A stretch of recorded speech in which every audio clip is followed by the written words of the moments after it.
During the COVID-19 pandemic, collective bargaining and social dialogue have played and continue to play an important role in responding to the unfolding crisis, helping to cushion the effect of inequality, reinforcing the resilience of enterprises and labor markets to minimize the impact on the economy, socially, and also on employment. And this was particularly the case for the EU countries. However, the decline in trade union density and coverage of collective bargaining due to decades of structure and labor market changes has created challenges for collective interest participation. Now, to discuss these issues, today's event will start with an expert presentation from Dora Sari from the ILO and David Foden of Eurofound, providing us with the latest and most up-to-date research available to the EU and the international policymakers and practitioners. Now, against the backdrop of the European Commission's initiative on strengthening social dialogue and also the commitment to launch a proposal of a Council recommendation to promote collective bargaining at national level later this year, this event cannot be more timely. It's a timely opportunity for our experts to share their research findings and explore the critical issues at the core of promoting robust and lasting collective bargaining across the EU. Now, our expert presentations will serve to set the scene and provide food for thought to you and our panelists to stimulate a lively panel discussion, which we have lined up with esteemed panelists from the European Commission, the social partners, and also the Swedish Mediation Office. For the participants here on site, there will be also an opportunity to ask questions at the end during the Q&A. Now, this event is being recorded, and after the event, you will receive a link to the webpage where you can watch the recorder and also find the presentation. Now, I'm very pleased to introduce you to our two experts. Dora is specialist on industrial relations indicators at the ILO's Department of Statistics based in Geneva. And she was one of the authors of the latest publication, our first edition of the flagship report on social dialogue, just published last month. And David is advisor on industrial relations attached to the Working Life Unit at Eurofound, based in Dublin. He's responsible for coordinating Eurofound's work on industrial relations. Dora, please, you take the floor. Thank you. And David will share with you and follow the presentation. Thank you so much. Thanks, Liv. Good morning.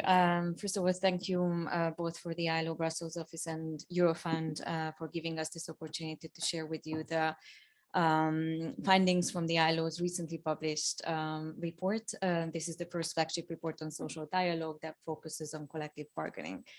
Now, what I will do in the short amount of time that we have today is first to highlight a few of the key findings from the report, and then to highlight a few policy considerations as you consider how best to promote collective bargaining and social dialogue in Europe. The report considers three important features of collective bargaining.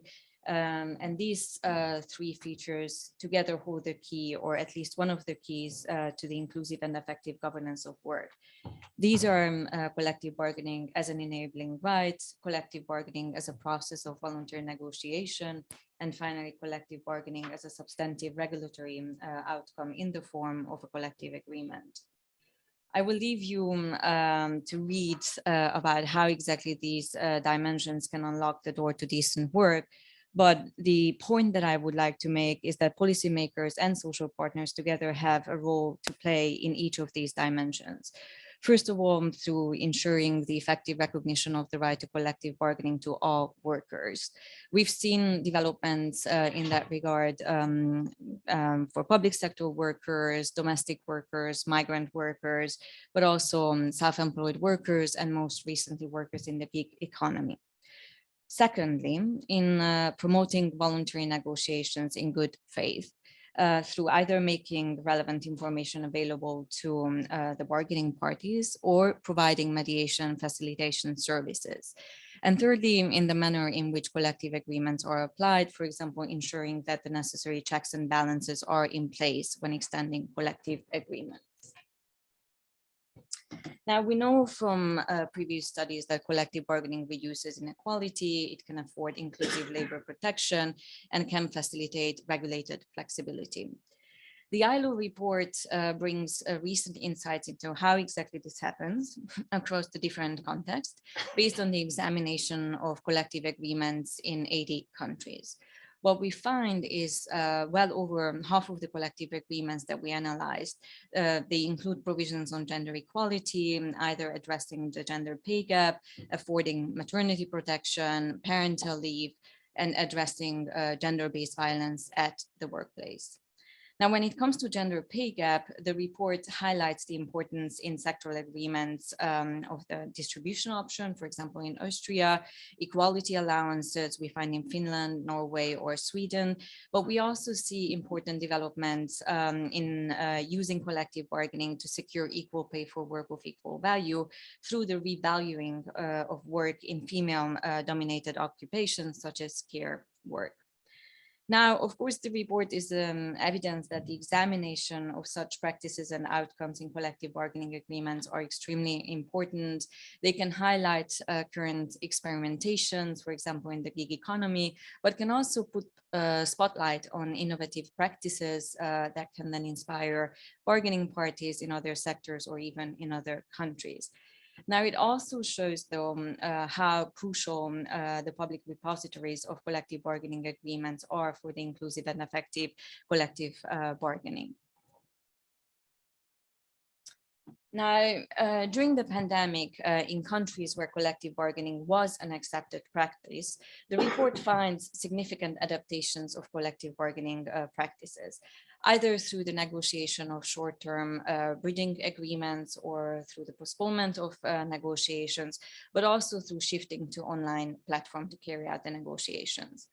The survey that was conducted for the report, both with workers and employers organizations, showed a clear shift in the bargaining priorities in 2020 and 2022, with occupational safety and health, paid sick leave, healthcare benefits moving to the top of the bargaining agenda, including, of course, negotiations of COVID-related teleworking arrangements.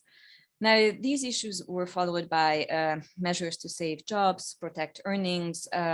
What we see is that in many European countries, this involved the implementation of various employment retention schemes or negotiations over working time and use of paid leave.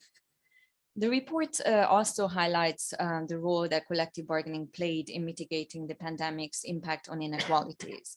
Either through negotiation of working time arrangements so that workers, predominantly women workers, could balance work with additional care responsibilities while actually remaining on the labor market, but also negotiating improvements to the replacement rates of employment retention schemes, either ensuring that low-wage workers do not fall below a specified wage floor, or providing disproportionately higher supplements for low-wage workers, which was the case in Germany.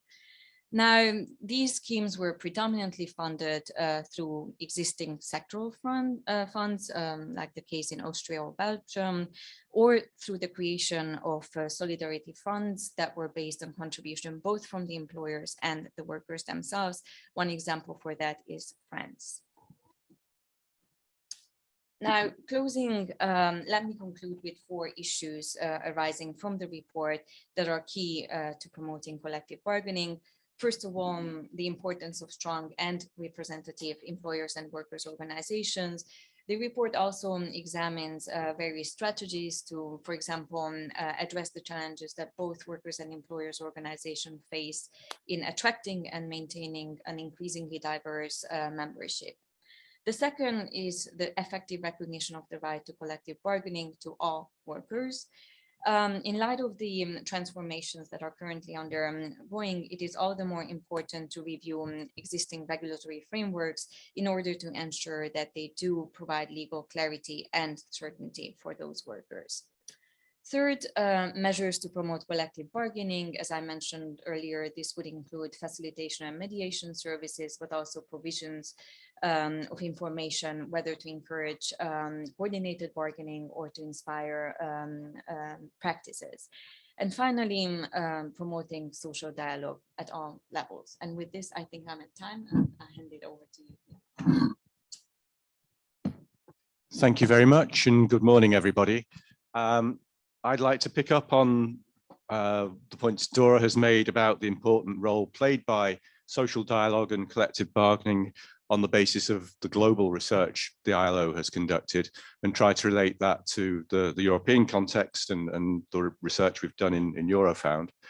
And perhaps a starting point is to underline the public good nature of social dialogue, a process benefiting not only the participants, but also generating outcomes of value to society as a whole. And this is reflected in the European policy framework when you think of the pillar of social rights and action plan, the Porto Declaration, the employment guidelines, etc. Secondly, to emphasize the point both Leva and Dora made about the value shown by social dialogue and collective bargaining during the COVID crisis, played a major role in the policy responses. And in the first 6 months of the COVID crisis, our database of gathering policy initiatives showed that over half of them in the area of working conditions and employment were based on social partner involvement. More generally, we've seen tripartite agreements, Austria, Denmark, bipartite initiatives in Belgium, Spain, and Latvia. And the topics covered, as you've already heard, include safe workplaces and working conditions, the organisation of short-time work schemes, employment protection, and social security. Now, the chart is looking at a more recent period in 2021, and it's indicating which areas the social partners played a bigger role in, and perhaps unsurprisingly, the yellow, where there's no role, the grey, where it's a matter of being informed, they're more prominent in the area of business support. But in the area of employment protection and retention, protection of workers and adapting workplaces, and ensuring business continuity and support for essential workers, we find a high proportion of measures introduced by agreement or with extensive consultation. Moving forward from the COVID crisis, the next challenges are how can social dialogue and collective bargaining play a role in the twin transitions? And thinking first of the challenge of moving to a climate neutral economy, we've seen agreements between trade unions and government in the coal sector in Germany and Poland, emphasizing training and reskilling to help the transition to new areas of work. We've seen in Spain agreements again between government and union confederations, a framework for regional agreements to cushion the impact of plant closures, coal-fired power plant closures. And in Italy, the electricity sector has seen, again, with an emphasis on training and employability, an industry-wide agreement to support the energy transition. There are also a number of company-level agreements in Spain, in Italy, and also in the Netherlands. And perhaps the key point that they emphasize, which recurs in time after time, is skills development, training, and skills promotion. Moving on to digital change, on the left-hand side of this slide, you can see the challenges which it poses as work is restructured. And on the right-hand side, some of the areas which collective bargaining has addressed to try to resolve those problems. And there has been considerable activity by social partners at European level, the 2020 agreement on digitalization, again, emphasizing reskilling. And at national level, we have initiatives in relation to platform work and the right to disconnect. In the case of platform work, the restructuring of work often makes it very difficult for traditional social partners to engage and to find a foothold. But there are some examples both of new initiatives at grassroots level and also general sectoral collective agreements which try to create a level playing field between the platform and the rest of the economy. In the case of the right to disconnect, what we've seen is an important stimulus given to negotiations in France, in Spain, by legislation. And also in Italy, where telework, smart working as it's known, has supported sectoral and company level agreements. The sectoral agreements perhaps only replicating legislation, but important companies, the state railways, postal service, Barilla, Siemens, have also introduced agreements addressing in more detail the details of right to disconnect, workplace provisions at home, etc., etc. In other countries, there have been relatively few agreements we've found so far, some in the Nordic countries and Germany, but still in many cases, perhaps not so much progress. And this brings me towards the end and the challenges facing collective bargaining, and where are the gaps in collective bargaining coverage. This slide is showing overall collective bargaining coverage in 2000, 2014 and 2018. It indicates the huge differences between member states, and it shows in general a decline. Perhaps there's been a modest reversal of that in some countries. I think an important point, perhaps for the discussion later, is the role to be played by action plans to promote collective bargaining, which will arise from the forthcoming directive on adequate minimum wages, which foresees the need for such action plans where bargaining coverage falls below 80%. There are only about a quarter of the member states reaching that threshold in this chart. But there are other gaps as well. Self-employment was mentioned, and changing economic structures, changing employment relations do pose challenges for the social partners. Collective bargaining for the self-employed encounters legal barriers in many member states, prohibited by labour law in 4, by competition law in a further 5, and allowed only with exceptions in a further 10. Small and medium-sized companies are often underrepresented in collective bargaining. Young workers are often underrepresented. So I will conclude with questions about what the Commission initiative can bring. And I'd like to return to the points made by Dora at the end, the 4 points she emphasised: strong and representative trade unions and employer organisations, coverage for all groups, encouragement and promotion through the institutions of industrial relations, and how can spreading information and promotion at all levels of collective bargaining be promoted. And the suggestions there include some which have already been raised, but for example, what role can the public sector play as a good employer? What part can be played by public procurement? And perhaps the most challenging question of all, how can a balance be found between supporting collective bargaining and the actors without undermining their autonomy? Thank you. Well, thank you, David, and thank you, Dora, for sharing your research and findings and also your thoughts about what the Commission proposal initiative can bring. So it certainly gives some food for thought for all of us, and particularly for a strong and compelling evidence on showing how collective bargaining can and is shaping the future of work, tackling also the twin transitions. And thanks also for the 4 takeaways that you propose. Now, let me invite, yes, thanks. Let me invite the panelists to come up on the stage or the podium here with me. I would like to welcome Chris de Meester from the Federation of Belgian Enterprises, Klos Mikkel from the ETUC, European Trade Union Conference, and you're most welcome, Commissioner Nicolas Schmit for Jobs and Social Rights. I would like to start with you, Klaus Mikkel. Yes, as Deputy General Secretary of the European Trade Confederation, you're particularly well placed to give the workers' perspective on what we've just heard from the two experts. And so what would be your response to the key findings, the key takeaways to promote social dialogue and collective bargaining at the EU, but certainly at the national level? And my second question, very much related to that, more precisely, what would the ETUC like to see in the upcoming proposal for the Council recommendation on collective bargaining? Over to you.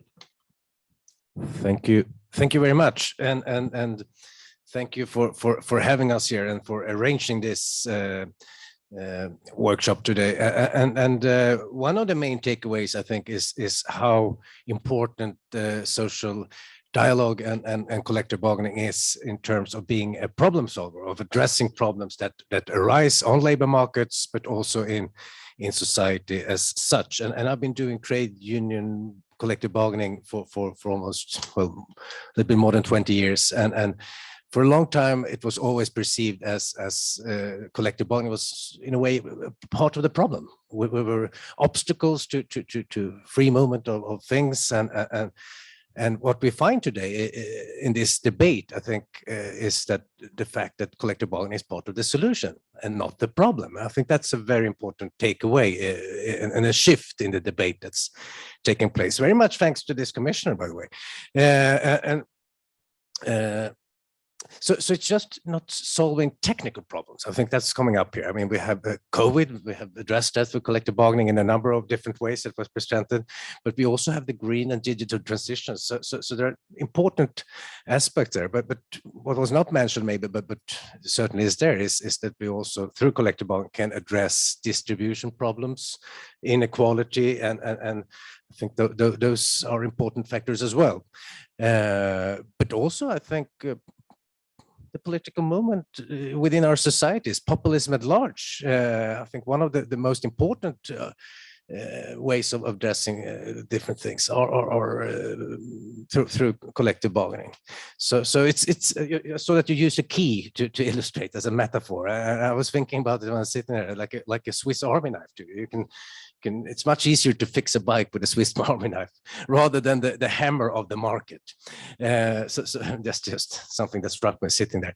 Anyway, to come back to your second question, this will not come as a surprise for the commissioner. ETUC is very well advanced on this, and I have a long list here that I received from my colleagues on the things. I'm not going to go through all of them. I think you have it already, but some of the elements are things that we find in the presentation as well. And one of the things is of course, to ensure that trade unions and employers organizations have the prerogative that they should have in order to solve these things. So ensuring trade union rights and so on.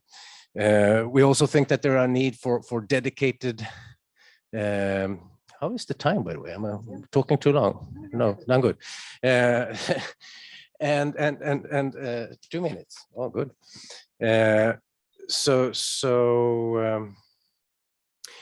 Yeah, we also talk about allocating resources to autonomous collective bargaining. I think that was also mentioned over there. We also think, and this is addressing, I mean, Nicholas and his colleagues at DG Employment, they're doing a fantastic job. We are very happy with the job that they're doing, but there are a lot of different DGs and not all of them are into social dialogue so what we are proposing is that there should be a social dialogue representative in each DG, and that would be very useful in many ways. So that's something for Nicholas to take care of when he gets back to office.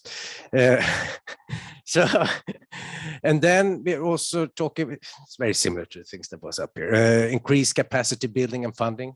I think that's one of the main takeaways that we need to address, and that's something that coming out of the directive on minimum wages that it hasn't been adopted yet, but when it is adopted, to deal with the action plans and actually get involved in that. So that's where we also think that there should be a dedicated budget line to back social partner agreements. We also think that there are things within the European social dialogue that could be improved.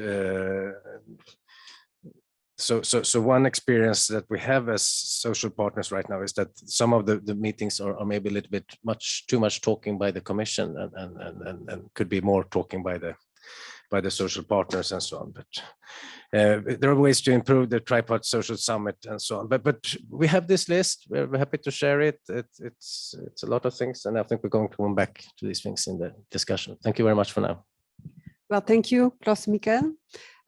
Certainly a good list, and we can further discuss later. But now I'm going to turn to Chris de Meester, Senior Advisor at the Federation of Belgian Enterprises, and also having roles in Eurofound and the IOE. So you're very well placed, Chris, to give the employer's perspective on what you've heard from the expert, also the views from the European Trade Union Confederation. And so what are your thoughts about the Social Dialogue Initiative and the proposal on the Council recommendation? What should be in there? Yeah. And what are your takeaways? Okay, thank you, Lieve. Maybe first of all, small correction. It's not the Federation of Enterprises, the Belgian enterprises, it's enterprises in Belgium. We do represent a lot of international companies based in Belgium or having activities in Belgium. And as you said, yeah, I'm also quite active at the European level. The Autonomous Framework Agreement, Social Partner Agreement on Digitalization. Probably I will play a key role in the upcoming negotiation on telework, the ILO, a number of conventions where I was part of the core team. So first of all, for me, and maybe it's semantics, but for me, it's a little bit more, I stress social dialogue. I heard a lot of the speakers limiting themselves to collective bargaining. Social dialogue for me is much broader, and there are a number of issues where you probably would not bargain, but rather have a social dialogue or a dialogue to set out the process, to choose the direction in which you want to go. And one example that is really close to my heart is when it comes to occupational safety and health. I know and I hope that most of the social dialogue on occupational safety and health is not bargaining. You don't bargain on occupational safety and health. We search for joint solutions. There is always a win-win to find there. So for me, what I would like to see highlighted or stressed is to facilitate social dialogue at all levels, from the micro level to the international dimension, to always facilitate and give first room to social dialogue whenever it's a topic that concerns employers and workers. Any topic related to the world of work should first have the privilege of having the discussion, the dialogue on with the social partners.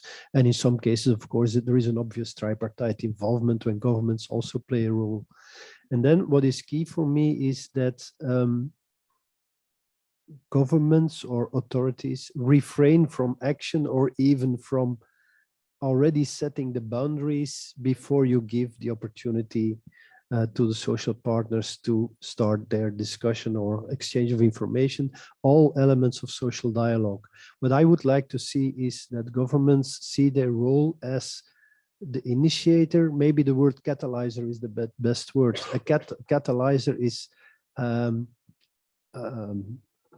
substance that initiates a process, that facilitates a process, but that remains unchanged and does not influence by itself the outcome of the process. So the catalyzer role that I think is very appropriate, because what we've seen throughout, not just in my country, Belgium, but throughout Europe and even throughout the world, is that people that are not part of, let's say, the core of the world of work, not being employers, workers, or experts in that field, that they think they know better and that they think they can come up with a solution without exploring first the options brought to the table by those who live and work on the work floor every day. I think that is extremely important because, as Klaus-Mikael said, we are not part of the problem, we are part of the solution. But at the same time, we must also acknowledge that social dialogue or collective bargaining, it's not the goal as such, it's a means to an end, but a very powerful means to an end, because the number of agreements, and I don't know the exact details, but the achievements that are possible through social dialogue are enormous. And maybe I think you can always identify, but the same goes with any political decision. You will always be able to identify, but there is a gap here, or here you're not reaching the objective well enough. But that is not intrinsic to the social dialogue. The social dialogue has the intrinsic capacity to continuously adapt, improve. And as I said, we see more and more outcomes that tend to be a process. So as such, the number of agreements, I never care about the number of agreements, because if you have an agreement or the result of social dialogue is a process, then you will not see it reappearing the next year, because the process is there to continuously adapt, adjust, and improve the working conditions, the work environment, the working situation. So for me, that is key. Catalyze a role and exploit all options and give as much room as possible to the social partners to have their dialogue with tripartite involvement, of course, depending on the nature of the topic we discuss. Thank you, Chris, for your views and for stressing what is important from an employer's perspective, especially the catalyzer role, autonomy, and like a broad understanding of social dialogue connected to collective bargaining. So now it's my pleasure to turn to the commissioner himself. Commissioner, you've heard the experts, the inputs from employers and workers' representatives. I would like to hear from you. Why is social dialogue, and in particularly social dialogue at the national level, so important for you to realize the social dialogue initiative and to propose a council recommendation?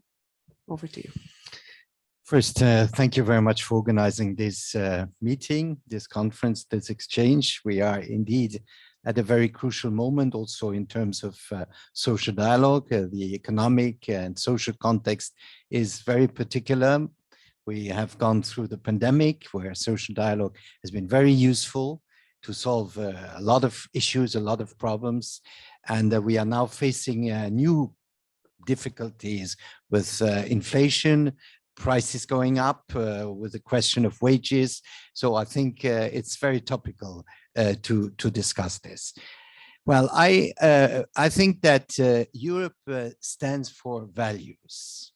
And this is what had been perhaps forgotten for some time.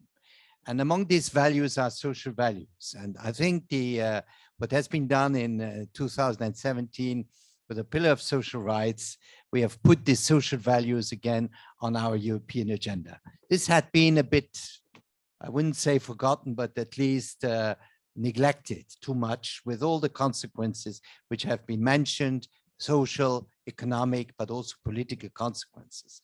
And I think we are now again at the moment where we have to see what are the best ways in Europe to solve questions and problems. And I fully agree, collective bargaining, social dialogue, it's not the problem, it's the way how to solve problems. And I think even the better way to solve problems. And that's why the Commission is working with social partners, with member states, with all kinds of stakeholders. How can we finally promote social dialogue, including collective bargaining? Because collective bargaining is one aspect of social dialogue. It is an important one because it's focused on setting wages, namely, not only, but mainly, how can we best set wages? We had this debate, very, very interesting debate during the preparation of our directive on minimum wage. And that's why it's not just a directive on minimum wages, for those countries who have statutory minimum wages. It's also a directive on collective bargaining, showing, well, that collective bargaining, it's perhaps the better way to set wages. If you have a good collective bargaining system, you do not need indeed minimum wages, and that's why we are now opening the perspective and broaden the perspective, and we want to work on how should social dialogue in the context of a real social market economy, because the social had been a bit forgotten in the market economy. So how can we reestablish and reinforce the social dimension of the market economy? And here social dialogue is absolutely indispensable. I think that in that way, we start this process now with, again, with social partners. And when we have seen the figures, we see that in some way, Europe is divided in two, eventually even in three categories. You have those countries where social dialogue, collective bargaining is very well established at national level, at sectoral level, at company level. You have those who are a bit in between, where you have a good coverage of collective bargaining, maybe at company or sectoral level, it's weaker, but there is a real social dialogue going on, even if sometimes the cultures in member states are very different. You cannot compare social dialogue in Sweden and social dialogue in France, for instance. But there is a real social dialogue in a way going on. And the third category, and this is what is an issue, are those countries where social dialogue is weak and collective bargaining is very weak too. And there are a lot of historical factors. There is the factor which has already been mentioned, it's capacity. There are weak trade unions, there are weak employers' organization. Well, the historical development in these countries, we all know from where they are coming, and we have to work on that. We have to work with social partners on that, because the Commission cannot dictate, well, tomorrow morning you have to have better unions or better employers' association. We have to do that together through capacity building, to help, but also to show the interest to the governments, but also to the people and to the employers to have better organizations, to join a union, to work on strengthening the union or employers association. And that's what we are trying through capacity building, but also now through the minimum wage directive, because what is in the minimum wage directive? We have established a ceiling, we have established a criteria, let's call it like that, the 80% of coverage, which is a very ambitious one. Not many countries achieve 80%, so we are quite ambitious, but we are not establishing a time frame to achieve that, but at least it should be a strong incentive for governments, but also social partners to work on how can we improve social dialogue and obviously also collective bargaining. And what we are now working on is a communication on social dialogue, national, but also European, because there's a strong interaction between the European level and the national level. If at the national level, social dialogue is not really functioning well, if there's a strong opposition, it's very hard to have a good social dialogue at the European level. And I'm really very happy that for the first time since quite a time, since years, social partners agreed to have a real negotiation on at the end some kind of legislation on remote work or telework, including and I insist very much, the right to disconnect, because I must say we need this frame, we need this principle established in Europe. It's not normal that in France, workers have the right to disconnect, which then is applied and gets its implementation through negotiation between social partners. And in many other member states in Europe, workers do not have this, and companies do not know how should we deal with that. So I think I'm very happy that this is for the first time we get this negotiation, and I wish you well, and I hope that you will come to a good result. So our recommendation will be, how can we improve, how can we encourage, how can we support social dialogue at national level? What is the role of the European Union in this context? Because we are in an integrated economy. So we have also to have some convergence, respecting, I insist very much on that, respecting the diversity inside the European Union between the 27, different cultures, different systems, which we have to respect. But nevertheless, we have to have this upward convergence also in the way how social partners deal with each other and get to good results. So, Commissioner, can I come back to what you said on respect for national traditions and systems? So how exactly will that be managed? How will that be balanced out? Respect for the autonomy, the transition, the traditions of national systems. How would that be translated? Well, how will it be translated? I think it's not up to the Commission to interfere in national systems as such and to say, well, the Belgian social dialogue system should function this way or that way, or the Swedish or whatever. That's not our role. What is important is the results. It's the coverage of social dialogue. It's the topics touched by social dialogue. We are now in a period I mentioned of high economic risks due to inflation, but we are at the same time at a period where our economies are going through a major transformation and change.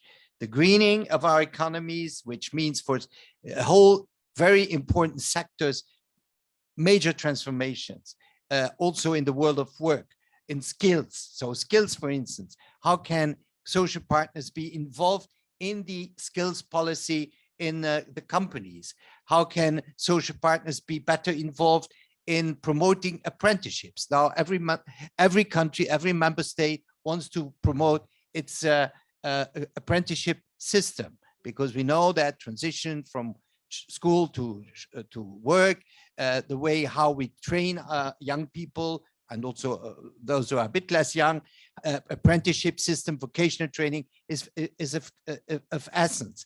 And here also, well, experience tells us from those countries where there is a strong social dialogue that the system of vocational training is the more efficient, the more social partners are involved, are discussing in terms of organization of work and also organization of skills. But we have to respect the national system. So we have to balance, on one hand, good experiences, learning from each other, looking how we can promote in those countries where this is underdeveloped, how we can promote it by respecting, and I always repeat it to make sure that everybody knows it, by respecting, for instance, the Swedish wage setting system, by respecting the Danish one, or by respecting absolutely the system we have in Germany in Mitbestimmung, co-decision, which certainly we would like to promote also at a larger scale in Europe. Similar systems exist in some other countries. So we have to respect that, but I think that we have to encourage this dynamic, overall dynamic in all member states to have a better relationship between capital and labor. This is what social dialogue at the end is also about. Thanks, Commissioner. I'm sure, Klaus-Michael, you have some thoughts about that balance on autonomy, respect for traditions, and about the views that Commissioner just shared. Yes. I think the Commissioner raises all the important issues here, really, the find a balance to create conditions for national collective bargaining and well, I'm here as the D2C, so also on the European level. And I think that really brings us to so what this directive is doing, it's creating what can we say, the conditions for it, that what's going to be really important now. That's what's in the action plans. And I think this is also a place where ILO and Eurofound can make an important contribution as well in actually helping us drafting what are the good preconditions and how can we help member states to develop. And I think you're perfectly right in saying that there are different structures in different member states, and some are so the member state that I know better than others is of course Sweden, and yeah, that's where the social partners are very involved in many things. And then you have the middle ground, and then you have places where it essentially don't exist, I would say, maybe at some workplaces, but and then also talking a bit, I mean, to understand the Nordic places, I think one has to understand that much of the things that made those labor market models what they are in terms of collective bargaining and social dialogue are events that happened over 100 years ago. And it was not through peaceful dialogue. It was through very, very heavy conflicts. And what happened there at the end of the day was that social partners started to believe in their own strength. They started to trust themselves. They acted with self-confidence. And there were also mutual trust between the social partner, but also towards the state. And what the state did, I think that's the takeaway here, is also create conditions for some kind of autonomy. Trust, that you have to trust these kids, that they will actually take the responsibility that they are given. But it's always, you know, giving kids trust. Yeah, it's kind of scary. Will they actually get their way to school? But I think that's what the commissioner and every legislator has to deal with at the end of the day. It's to trust the social partners to do that, and I think we're very well suited to do that. I feel responsible. Okay, Chris, over to you. Yeah. You heard a lot about the autonomy, respect for the transitional systems, and also on the role, the catalysator role. So some of the ideas and that are being put in place is this action plans. Any further reactions from you on that, please? Well, taking one step back, the broader perspective, and the words were already on the table, trust, respect. What drives people and what drives organizations is autonomy, mastery, purpose. Autonomy, I think that's obvious. Mastery is becoming better in what you do, achieving better results. And purpose is, of course, the goal that we pursue. It might be slightly different when it's from the perspective of employers as workers, but when we talk together, we seek for the common purpose, the common goal. And I always say, you get the kind of social dialogue that you deserve. So also, and differences between member states are simply explained by that. If there is little or no trust between organizations, probably the outcome of your social dialogue and bargaining process will also not be fantastic. And it might take a while, and it might take personalities that see the longer term perspective to lift your social dialogue again to a level where it really produces results. We've seen that at the international level, at the European level, you can invest as much money as you want in capacity building of employers' organizations and workers' organizations, but you will only get to see the result as soon as there is personalities, leadership, people that are engaged in a genuine social dialogue with trust and respect. At that moment, you will see the payoff of all the money that you have invested in the capacity building. So even if there is no result in the short term, keep investing in capacity building, because one day you will have the right people there that are really committing. So that is also a message to my organization and to other employer organizations.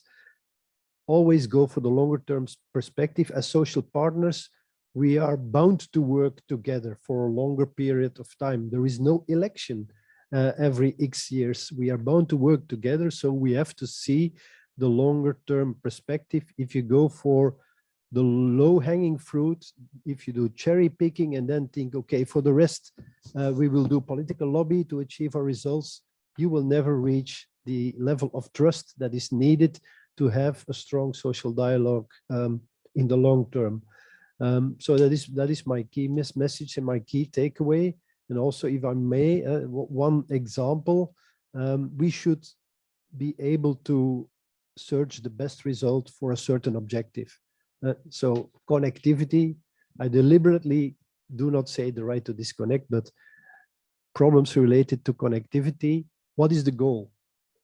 Give us the goal and then let us find the solution. Because if you already say from the start, it's a right to disconnect, I'm pretty sure that that is not the best solution. We have a couple of international clubs on occupational safety and health with multinationals from all over the world. And all of them, and I'm not kidding you, they say, if we have entities in developing countries, it's always the French that come out worst in terms of results on accidents, diseases, whatever. Fantastic procedures, centrally organized, administration, everything you want, but never the results. So I'm not so sure that the right to disconnect is the solution to the problem that we are talking about. If people have the feeling that they have to be connected all the time, or not just a feeling, if they have to be contactable all the time, we do have a problem that needs to be solved. But by installing a right to disconnect, we also deprive a majority of the workers of their autonomy that is so much needed. So, okay, we will have the negotiation. We have engaged, and I'm pretty sure that we will come up with a good solution. Thank you.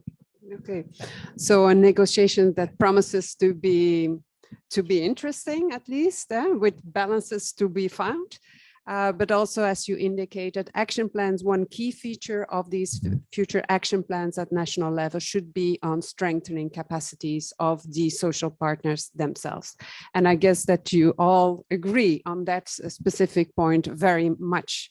So, Commissioner, anything that you would like to share on specific mechanisms that you would envisage to do exactly that, what you've suggested, sharing the good practices? Any mechanisms that we could expect that you are would be willing to install with DG employment or at EU level? How do you see that? How do you get those countries that are lagging behind to lift up?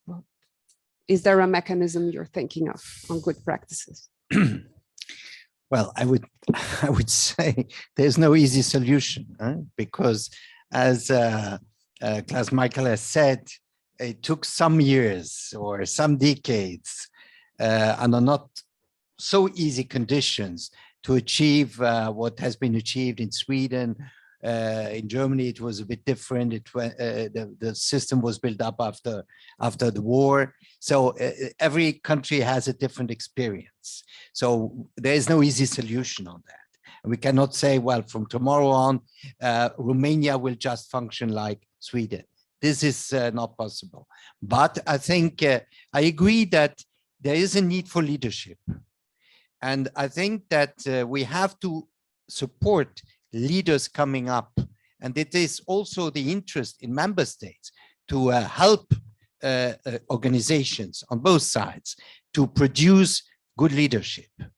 So that's in the interest, I think, not only of the organizations, but at the end, it's also in the interest of member states, of governments, to have interlocutors, to have partners they can talk to and they can make deal with. If you have a weak leadership, well, social dialogue will not achieve a lot. So you need this. Now, I asked the German former labor minister, Madame Nahles, to have a report. And one of the idea I like quite well is to help young leaders, especially coming from Central Europe, where there is a lack of organization or strength of organization on both sides, to invite young leaders to create some kind, what I would call an Erasmus system for young employers, organization leaders or trade union leaders, to meet each other, to come to Brussels, to talk to each other, to learn how things are going. And therefore, be it Business Europe, be it SME United, be it ETUC, they have an important role to play to foster this this new generation of leaders in their respective organizations. So I think this is something we really have to foster if we want to give this social dialogue the real roots in the different member states. So this is one issue. The second one is obviously Europe is always learning from each other, learning from good practices. Even if I cannot transpose automatically the practices from one country to another, at least I can learn from it. And I think this is also to show how different problems are approached, are solved in our member states, and learning from these good methods. So this is also, I agree, it's a process. It's not something you start from day one and then it functions. It's a process. But I think this process has started. We have about 40 sectoral social dialogues in Europe. This is often forgotten, where all kinds of industries and sectors come together and discuss about their practical issues. What are the issues in the steel industry? What are the issues in the chemical industry? What are the issues in the banking industry? So this is also something where there's a social dialogue built up at the European level, but also having a very strong repercussion and impact on what happens on the national level. So I think this we have to keep, we have to strengthen, we have to improve the efficiency of these processes. But I think that's what we try to deal with in this communication and recommendation. Thank you very much, Commissioner, and also thank the panelists. I want to conclude this first part of the panel conversation. Very much also big thanks to the Commissioner. We look forward to the communication that you will issue by the end of the year, the proposal also for a council recommendation. We hope that this debate and the publication, the research findings of the ILO and Eurofound will help you with this initiative. And yeah, we stand ready also to provide further insights. So I wish you good luck. And also on behalf of the audience, thank you very much for your contributions. And then I would like to move to the next part of the panel. Thanks very much, Commissioner.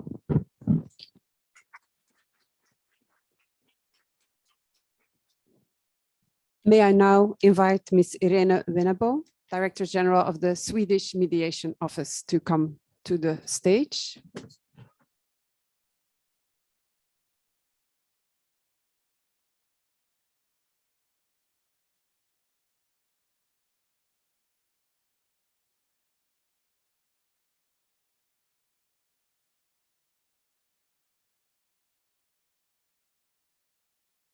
You're Director General of the Swedish Mediation Office. We continue the conversation with you and with the other panelists. Please don't run away, all of you. Okay, so we certainly invite you to come back for the end of the panel conversation, as we may also have time for questions and answers. So, but turning to you, we've heard a lot on Sweden and the model there where collective bargaining is at a high, has a high coverage. 90%, I understand. So you're in that group of the first 1/4 of the EU member states that do have that threshold of over 80% of coverage.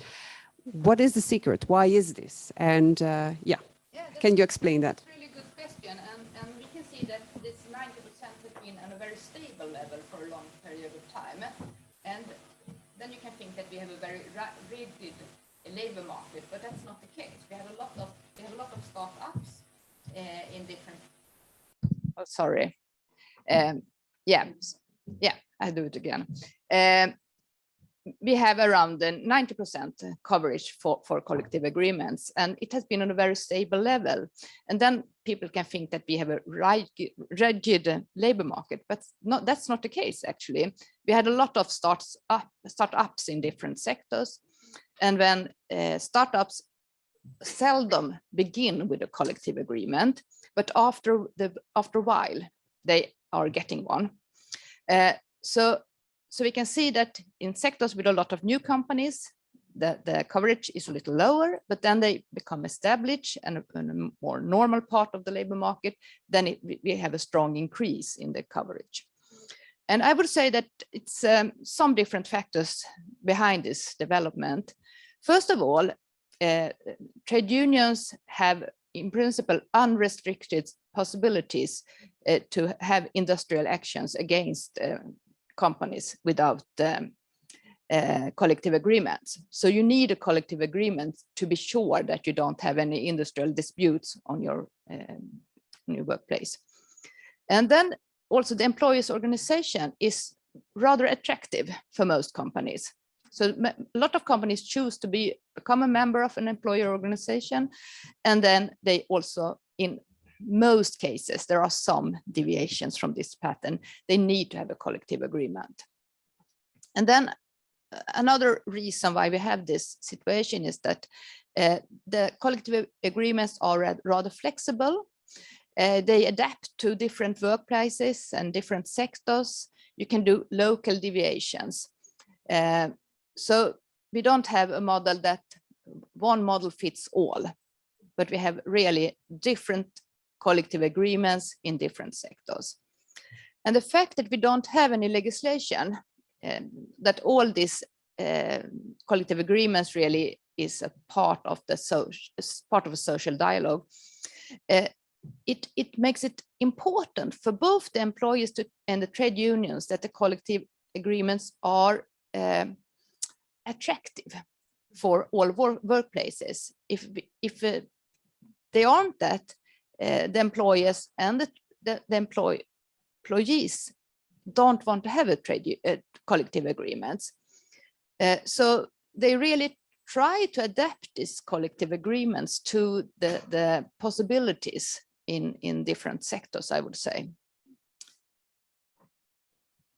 And there is no such a tool as an extension of the collective labor agreement? No, not at all. And that's rather uncommon. Most countries have this possibility, and it has been discussed in Sweden, for not in a broad sense, but when Norway introduced that, we also was thinking, do we need it in Sweden too? But we haven't. We have reached the conclusion that we don't need it, and we can see that. I mean, 90% has a collective agreement, but if we look at the wages for all companies, even for this 10% without the collective agreements, then it's extremely unusual with low wages. So it was below 1% that had a wage below 60% of the medium. So it's most common to not have a collective agreement among people with rather high wages in the IT sector and so on. But among workers, it's very uncommon, actually. Okay, so I understand the white collar workers, if it is a small company, they may function without a collective agreement, and they may be in that small percentage that doesn't have. Yeah, but the wages are rather good. But the wages are rather good. Yeah. So yeah, very interesting insights on how it works in Sweden. So Swedish government will take the helm of the EU presidency starting January. So this is about the time that also the commissioner will have launched its communication on social dialogue, that also the council recommendation may be tabled. So it would certainly be of interest of the Swedish government then also to support this initiative. What do you think would be the strongest elements of this? What have you heard today that you would like to see? Yeah, I think, going through. I would say that our model has really been strengthened the last years, actually. And our social partners on the central level has agreed on a big transition package. And this transition package is some changes in the labor law, which make it a little more flexible for the the employers, but also on much better possibilities to re-education. And if you leave a company or an employment, then you can get some help to get a new one. And this, I think this has really been, I mean, not easy for the social partners to agree on, especially for the workers' trade union. It has been very hard, but this has really been a very good discussion in Sweden. And I think this presentation from Eurofound and ILO about the possibilities for collective agreements to find solutions when it comes to this change we are into, both when it comes to climate and digitalization. I say this is our solution is really interesting in this context. And I think it's really necessary to do this type of changes to strengthen our labor markets in the long run in Sweden, but also in a lot of other countries where it was some interesting example that I also know. So I think that's really the most important decision for a long period of time in Sweden, to do this together.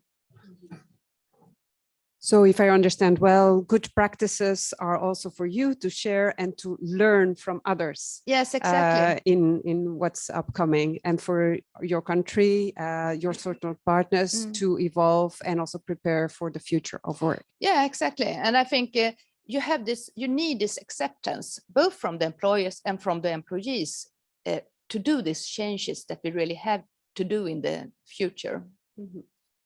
Okay, well, thank you very much. And what I would like to do now is with our audience to open the floor for some questions and answers, hopefully from our speakers, that maybe also some experience that you would like to share, and some thoughts you have on promoting collective bargaining at national level or the social dialogue at European level. Is there anyone in the audience who would like to ask a question or propose a question? Yes, the mic please for Mr. Luc van den Brande. If you may quickly introduce yourself and then also say to whom you would address your question. And if I may ask our panelists to come maybe back here, and we, no, you can stay here. Klaus Michael is here, and I believe Chris de Meester had another appointment or is being called upon. Okay, let's see if we can get him back here on the podium before we launch the questions. Just a minute, please.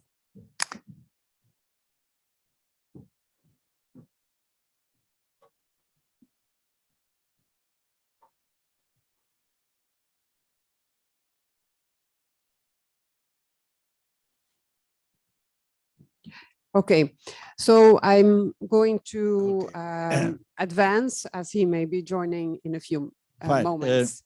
Thank you. Mr. van den Brande. A few considerations and a question. The first one is that Article 3 of the Treaty of Lisbon summarizes not just for the Union, but also beyond, in fact, the essence, social market economy, the social progress, and the protection and to make better the environment. The question is to know that for me, it's not enough to say that social dialogue and bargaining, as a matter of fact, are important. I think that we have to argue better why it is important. And in an era of, I will not say problem on trust, but in any case, fragmentation due to the digital evolution and so on, weakening and erosion of social partner situation, erosion of the notion of representative social partners. I think that we have to look to, may I say, the governance global model. And to be very short, I think that we have always to say which is the importance of the vertical subsidiarity principle, giving to all kinds of levels responsibility, but we forgot to argue for social dialogue and bargaining, that there is also the horizontal dimension of subsidiarity. And like it is the case for deliberative democracy, which has to be complementary to the, may I say, the normal governance, I think the same for, in fact, social dialogue and bargaining. And that's important to acknowledge which are the results, which is the delivery, which are, in fact, the outcome in this changing world. So one question. I see that voluntary processes are, for example, in place for education, where we know that at European level, education is not a European competence. But nevertheless, there was a possibility to go for the Bologna process and to use the PISA methodology. My question is, do you see any possibilities at the European level, to go for, may I say, an analogous approach, like it was the case for the educational field, and where until now it is not already the case for the social partly? And the second point is, do you think that the European semester can be used, in fact, even together with the open dialogue and the open situation of decision-making union, that in fact this can contribute to, let's say, to enshrine better the social dialogue and the social bargaining? So it's important to notice that we have already mechanisms, speaking about which mechanisms, we have mechanisms, but I think that we don't use it. And lastly, Article 11 of the treaty is very clear, to say there is the horizontal dialogue, there is the vertical dialogue, there is the citizens dialogue, and so on. So we have not to reinvent things. We have not to even to change the treaty, but we have to use it. So my question to you is how to use existing mechanisms to improve social dialogue and consequently social bargaining as well. Thank you. Yes. Ms. Venable, if you have some ideas on how to respond to the several questions of Mr. Van den Brande. Some of them at least. I think it was a very good question, and I'm not talking, this is not a Swedish position, I would just say that. But when I was a state secretary formerly, we discussed a lot about the European semester, and from a Swedish point of view, we saw that as a good possibility to really have an effect on a different, especially when it comes to the social pillar. We thought it was a very good idea to develop the social European semester in this way. And during my period of time, Sweden got some recommendations, and I think, I mean, it was not binding, but it really had an effect for Sweden. So when we got this recommendation, it was a lot of things that was carried out in Sweden connected to this recommendation. And I think really it's a good idea to not just use legislation, but also use European semester in this way, I would say. And can you recall us what specific recommendation was given to Sweden through the European semester? Oh, it was actually most about the housing sector, if I remember best. And it was not, I was not responsible for that, but we was always very worried that we got some recommendation that when it comes to the labor market, but usually it was successful. We had some problem with youth unemployment in the beginning of my period as a state secretary. But I mean, I would say that sometimes you think that this hasn't effect enough, but I would say that most countries really react to this and try to do something not to have this recommendation again, because it takes a lot of time to deal with this recommendation, and you really try to avoid them, and you really try to leave this situation when you have a recommendation. And that the recommendations, I would say, was really very, very good for Sweden, and I was rather impressed that the Commission really could see or the problems that we have in a good sense. Okay. So semester process can be used, and if recommendations are given through that, are at least putting things on the agenda in the country, and then through social dialogue, it's there to solve problems as a mechanism. Michael Klaus, any thoughts from you? And then I see other questions from the audience as well. But I will first give the floor to all of the panelists if they want to react on the different questions. I think this is all, yes. No, I think Luc puts the finger on some crucial issues here. And one of them is that we probably have the tools within the current framework to do quite a lot. So there's, that's good to have with you. And within the semester structure, I do think that there is quite a lot one could do to address the issues that we've been discussed here today in forms of indicators and other things. And they do make a difference, as Irene said. You said something that made me think about how to, because you said something about process and you said something about outcome, I think, and I think it's important not to be too strict on social dialogue and just focus on the outcome and say this was good outcome, therefore social dialogue is good. No, social dialogue can be having a terrible outcome from the perspective of a legislator, but still being very, very good because it creates a word that I have a hard time to pronounce in English, legitimacy, or is that correct? Yeah. So one shouldn't be too focused on the outcome, I think, and be very happy about the process. And I think Chris was actually saying something similar along that line earlier. Yeah, Chris. Exactly. Luc, I may say, Luc. Yeah. So just for the information, I'm now president of the European Center of Workers' Questions, ESA, where we work closely together also with Intralia, you and others. So sorry to say it. Yeah. No, that's relevant. So the questions you were asking, and I'm repeating them through the mic for the audience online, coming from the European Workers' Center, and you're engaged with trade unions on many issues. So Chris. I do agree that we have to better argue what the added value of social dialogue is. I said it in the beginning. We tend to forget that we are organizations with a lot of continuity, but the political world outside is not. So we have to keep repeating every time why we are there, what we do, where the added value lies. So I do agree on that. Then on the analogy with education system and Bologna and Pisa, I'm not so.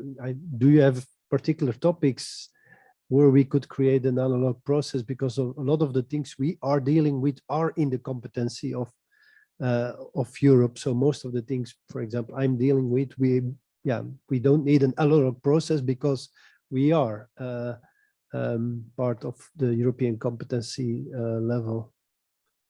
Any example? No, but if I continue along the line, so with education, it's interesting, but you refer then to, and that's on the discussion on outcome versus process. PISA is a methodology to measure result, but it works. It works okay when it comes to competence, but already when we discuss skills, it's a completely different issue. Competencies gained in another member state, mutual recognition, already there, it's much harder. And it will be even much harder because in the world of work, things are always multidimensional. When it's about a worker, work environment, we struggle with the indicator discussion for as long as I've been around in the European discussion. But secondly, I would say, because you also refer to continue or make better use of the existing tools and processes, horizontal, vertical, but I think we are doing that every day. We have the European, the institutions, Eurofound, EU, OSHA, CEDEFOP, name them. We have comitology, and where there is not comitology, we have the social partner work program where we engage continuously in discussing new topics. So I do think we are using the existing tools and mechanisms, but again, coming back to what I said at the start, maybe we have to also work jointly on communication and explaining, continue to explain what it is, what we do, and why it's so important. Okay, yeah, thanks for that input. I may now want to go to 2 more questions from the audience. Please, can you bring the mic here in front? And if you can just introduce yourself quickly and the question you would like to ask, and then we immediately add a second question and have the panelists then respond. Yes. Sure, thank you. I'm Tamara McConney and I work as an inclusion specialist. And so definitely I can understand the value of social justice, or social dialogue, and also looking at collective bargaining. And a lot of what's been said this morning has resonated with me, particularly what we're talking about now, about the need to keep on talking about the message, why it's important, and encouraging participation. And also thinking about the fact that in inclusion, in social dialogue, it's very important to have representation and people around the table, so we truly have a collective discussion. And earlier it was mentioned that at least 2 groups, small, medium-sized enterprises and also younger people, are often underrepresented in collective bargaining discussions. And so I was wondering what is currently being done or what could be done to address this and ensure inclusion there. Thank you. Then the second question, please. Thank you. I'm currently working for a social dialogue federal institution in Belgium. And so the commissioner when the commissioner talk about the importance of strong labor, of strong unions and of strong employees federation, I had a thought about all this discussion about the balance of strengths between the different actors in social dialogue. And actually also the thought that collective bargaining, and I will say maybe bluntly, but it's just to make the point, might be a kind of empty words without going further. And the fact that, you know, also sometimes they're all not always friends, and you really got the power distribution between labor unions and employers. And I think it's important because when you got the presentation of the very introduction for COVID-19, it was said that collective bargaining ensuring safe and healthy workplaces. Well, actually, at the very beginning, it was not only a bargain to get the safety condition, it was a struggle for so many workers and so many labor unions. So actually, the balance of strength seems to be really important. I would say that, you know, it was collective bargaining, but it was the advantage of having organized workers and strong labor unions. And so my question is also, what about this important issue of distributional conflict? Also because these two points being made also at the introduction about environmental transition and digital change, but currently we are in the middle of a major distribution conflict, and also the commissioner mentioned the issue of you know, rising prices and wages. Actually, it is at the very core a distributional conflict. And so what about that? How is it integrated in your framework for social dialogue? I mean, also in Belgium, the next week, labor unions are mobilizing for that kind of issue. So it's at the very core of social dialogue currently. Okay, thanks for these two questions. One about inclusion, one about challenges in distributional conflicts. Over to my panel. May I start maybe now with Chris on that, please? If first on inclusion and representativity, of course, the 2 concepts are related, but not the same. One simple example, my organization, Federation of Enterprises in Belgium, and then there is an SME organization in Belgium. But actually my organization, we do represent far, far, far more SMEs than the SME organization. Much more, even a 10-fold more. But still in the perception, we are considered to be seen as the representation of big industry, which is not the case.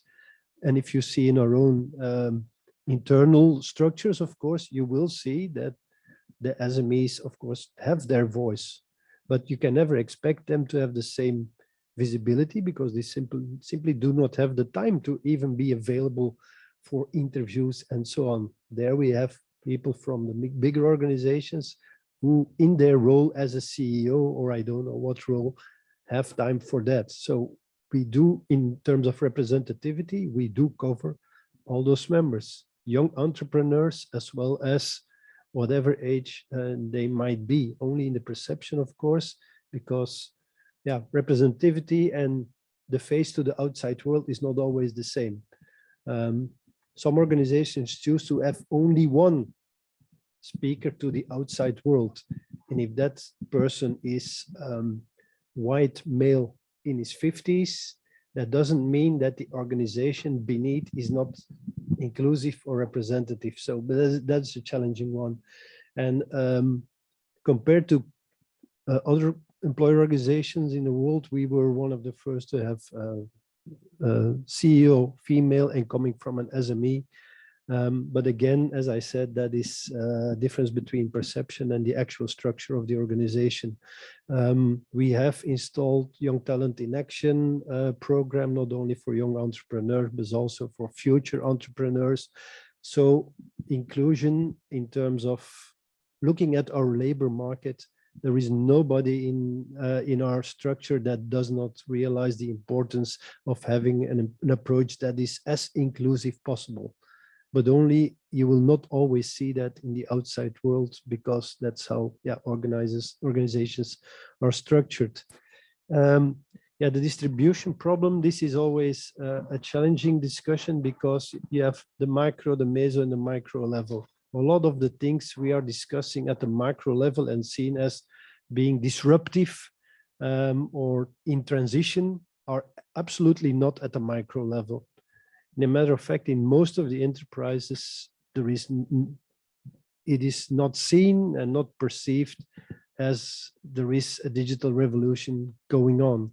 And that again is challenging, because organizations that have never in their whole existence and lifetime have had any industrial conflict in their life, throughout their existence, how will they give us a mandate to focus more on dealing with that? How can we get a mandate from them to focus more on digitalization if they are not perceiving it at a micro level? So again, that's a challenge for us, and we again have to better explain why it's important for all organizations, as we did with the framework agreement on digitalization. It is important for all organizations to at least go through the process and try to explore where the opportunities are in digitalization. But as long as they think it's about robots and about replacing people in their jobs, we are not there. We have to demonstrate that digitalization. I always give the example of the guy who's making pizzas in a traditional wood oven. I hope in 50 years from now, he will still be making pizzas in a traditional wood-fired oven, but maybe his relationship with his clients, customers, including me, will be completely digitalized. So still the same traditional product, but the interface with the client, the interface with his suppliers could be completely digitalized. So it's about demonstrating where the opportunities are and also explaining that the challenges might arise if no action is taken, even if it's on a conflict or the absence of a conflict, something that might never happen. Okay, thanks. Klaus Mikkel, what is ETUC's doing on inclusivity, or its views, and also on all the challenges, especially now with the unfolding crisis on food, fuel, and the distributional pressure that is on social partners? Your views, please. So let's start with inclusion. I think that I'm coming from an organization where we are very well aware of the challenges that representativeness means, and you can either be passive or active in your representativeness. So I think we're coming from a long era of organizations, and this is not only a question for trade unions or employers organization. I think it's an issue for political parties, for society at large, to ensure that we actually represent are representative of the people that we are representing, no matter where. And I think you have to be active in that way, that you encourage some groups and some people more, then you might, you can't be passive and just let things fall. You throw things away and then you see how they fall. No, you can't do that. So some activeness is taken, but I would say that my background within the trade union movement, I've never seen any passiveness at all. In fact, very much activeness. So that's, I don't think this is the worst place to go for that. Then on distribution issues, I think you're putting the finger on something that is very crucial and very important when you discuss collective bargaining and social dialogue, and that's power. And the balance of power between those who buy labor and those who sell labor. And that's why we once upon a time formed trade unions, was to rebalance and actually get the balance, because and still today there is a lot of imbalance out there, and that's why we form unions to create a more equal balance. But I don't think it's enough, because I also think that the state has the legislator, if you so want, has a very important function and role to play here in equalizing the power balance between those who buy and sell labor. So that's definitely something that one has to do, and it can't be done at the European Union. Totally, it has to be done in each and every member state. And yeah, social dialogue, collective bargaining are facing a lot of different challenges. And you're mentioning inflation here and how to compensate for that. Yeah, I think that's going to be a large challenge. And I'm looking forward to hear from Irene here, because as a mediator, you're going to have a lot of discussions on this as well. And it's all, at the end of the day, I would say, how do we preserve real wage income? That's going to be an important challenge here, and there's going to be a lot of workers and trade unions that's going to ask for compensation for inflation. It might not be the best way forward if you want to keep your real wage intact. But I'm looking forward to hear Irene here. Thank you. I have to start with I mean, first of all, I think it's applied to both your questions, that some groups on the labor market are much easier to organize than others. And I think you have to accept that. I mean, teachers are well organized, I think, in every country. People that working in restaurants are badly organized, even in Sweden. And of course, stable workplaces, work where people plan to stay for the rest of their career, it's much easier to organize, instead of workplaces that are small, changing all the time, where people are going to other jobs. And of course, this is a problem. I would say that in Sweden, we have a very big collective agreement for everybody that works in hotels and restaurants. And it's a really big part of the labor market, but their role in the trade union confederation is rather weak, because they are not so well organized. So the voice of them is not so strong that it should be, actually. And of course, in these workplaces, it's a lot of people that are not born in Sweden. It's a lot of women and young people, of course, because it's the first job you get. So this makes this representation not so good as it could be, actually, because of these problems to organize this type of jobs. And the other question is really inflation. And I think that really will be the big question during the coming year, at least, in worst case years, in Europe. I mean, we can see that both prices and wages has increased rather rapidly in United States. We can see it in UK, but it hasn't come to the rest of Europe yet. And of course, it's when you have crisis and wars, you can see this type of increased inflation, and it's really connected to this crisis, and it's very hard to compensate for, because it's actually the problem is that we are poorer because of this crisis, and try to run after inflation can really increase the inflation in the future. We have seen it in Sweden or in the rest of Europe for many periods of time. We had the First World War, the Second World War, the Korea War in the 1950s, and then in the 70s, it was the Vietnam War and a lot of wars in Middle East. And in the 1970s, some countries for example, Germany pressed down inflation rather fast, but Sweden had problems for 20 years actually. And it was very hard to leave the situation with strong increases in both prices and wages. And this will really be an important question for the trade unions and employers to find a way out of this situation. I would say that when we have been successful in Sweden, we have really tried to, it has been when the social partners has taken a big responsibility for the situation, not as in the 1970s, but earlier on in the 1950s, where we really tried to coordinate the wage formation in a way that the burden for the inflation was really evenly spread among the population. And that was very important to get out of it. Okay, well, thanks for those insights, and thanks to all of you for your inputs. I see, Chris, you have a burning thing not to burning. tell. I just wanted to add is what we are facing now. We are confronted with the law, what I call the law of rising expectation. We have been in a relatively long period of stability in Europe, and people always expecting more. And we forget that this inflation now, due to crisis, is part of the price that we have to pay for this stability. And now this creates room for populism and etc. And that play with that law of rising expectation. And I think we as social partners should be one of the stabilizing factors in such a situation, but not easy.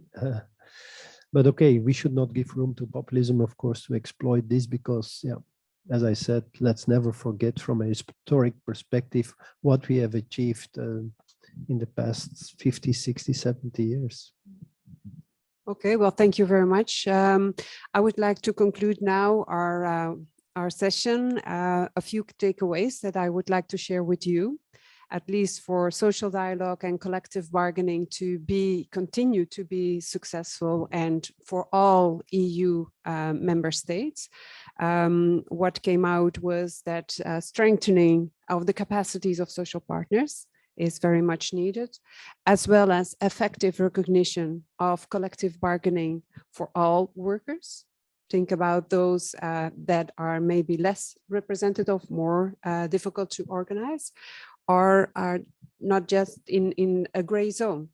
And then thirdly, an enabling environment that has to be created where be it bipartite or tripartite, with the right assumption of the roles, being in that catalyzer role for governments. And then fourthly, I would say a lot of thoughts were given to the autonomy, the balance of the power, and the need for good leadership and trust to be built. So social dialogue is a mechanism that can bring about real outcomes that matter for all of the workers, all of the enterprises, so that social advances can be made and will be sustainable, no matter what happens, also navigating through crisis. So these are a few of the most important points. As a summary, I would like to thank you all very heartily and warmly for your contributions, brainstorming, reflecting on this. Thanks for the colleagues coming from Dublin and Geneva, from Sweden, and those from Brussels. And I invite the audience here on site to join us for a light lunch here on site. And I say goodbye to our online participants. Thank you very much, and see you next time.